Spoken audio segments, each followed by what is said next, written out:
জ্যোতিষ জননী চ্যানেলে আপনাদেরকে আরও একবার স্বাগত।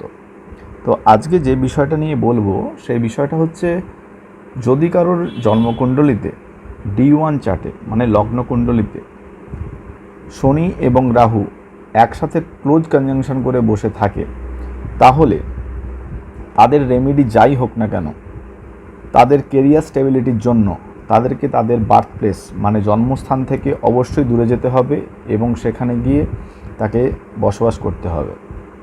যদি এই রেমেডিটা না হয় তাহলে আর কোনো রেমেডি ফলপ্রসূ হবে না, অন্তত কেরিয়ার স্টেবিলিটি হবে না।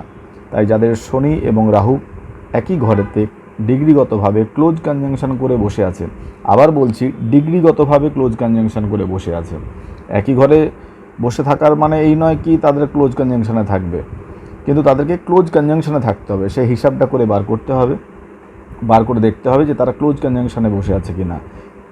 যদি ক্লোজ কনজাংশনের মধ্যে বসে থাকে তাহলে তাদের রেমেডি যাই হোক না কেন, মেন রেমেডি এটাই হবে, তাদেরকে বার্থ প্লেস ছাড়তেই হবে এবং বার্থ প্লেস থেকে যখন দূরে যাবে, যত দূরে যাবে তত তাদের কেরিয়ার স্টেবল হবে।